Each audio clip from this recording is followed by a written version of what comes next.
For things we learned from the Fever winning a regular season series against the Aces, WNBA semifinals foe the Indiana Fever weren't supposed to get to this point. Literally, Sophie Cunningham said, but that's what everyone was thinking.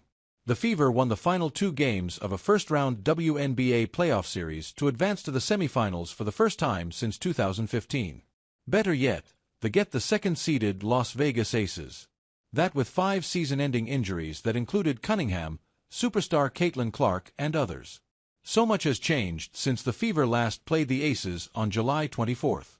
That game clinched the season series in favor of the Fever, who lost the opener of the season series June 22 by 8, but bounced back with wins of 27 on July 3 and 10 on July 24. Here are 4 things we learned from the 3-game series. Caitlin Clark's absence didn't stop Fever from beating Aces. No Clark. No problem for the Fever against the Aces this summer. Clark played in just 13 games, including that loss in Las Vegas, while battling injuries that ended her sophomore season. And no, Clark won't be able to play in the playoffs even if she were healthy. Clark had 19 points on 7 of 19 shooting, 1 of 9 on threes, in the 89-81 loss. But she scored just 5 points in the first half, 2 for 9, and had 11 assists for the game. 3 players in the early July win scored in double figures with Clark out, and all 3 players are healthy. They shot 49.2% from the field that game, but struggled from 3-point range, and were 14 for 17 from the charity stripe. The second win featured 4 players in double figures, though that included 15 points by Cunningham. The Fever made just 40.8% of field goals but were 11 for 23, 47.8%, on 3-pointers and 11 for 14 on free throws. So, the key without Clark is an efficient night at the free throw line and a potential 3-point barrage. Kelsey Mitchell needs to take over games for Fever. Kelsey Mitchell struggled early in the year but turned it on and has had a campaign worthy of being top 5 in WNBA Finals MVP voting. She averaged 20.2 points, 1.8 rebounds and 3.4 assists per game during the season, and she was the catalyst of Fever wins over the Aces. Mitchell had 25 points and 6 assists, converting 50% of her shots and going 4 for 6 on 3-pointers. She followed that up with 21 points, albeit on a less efficient 33.3% from the field and on 3-pointers. That could be attributed to the Aces' defense after having film on a Clark-less team from that previous win. Her 3-game run in the playoff series against the Atlanta Dream was remarkable. She averaged 23.3 points, 2.7 assists and 1.0 rebounds per game, while shooting 46.8% from the field and 44.4% on threes.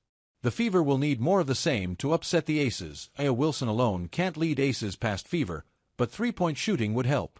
Aya Wilson very well may win her 4th WNBA MVP award at 11:30 a.m. Sunday, a few hours before the 3 p.m. tip-off in Game 1. And she surely will be a force against the Fever, still.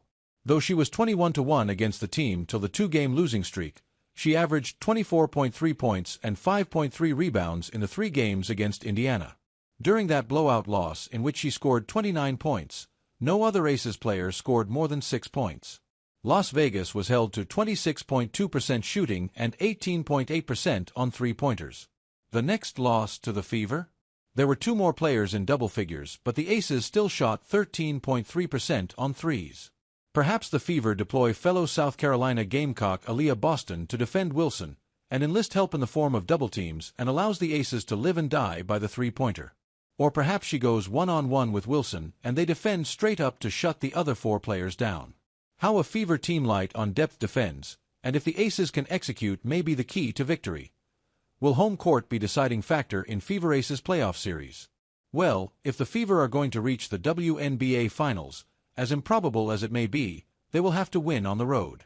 Neither team could do that in the regular season, and the Aces did it in Clark's rookie season as Las Vegas was the only team the Fever couldn't beat that year.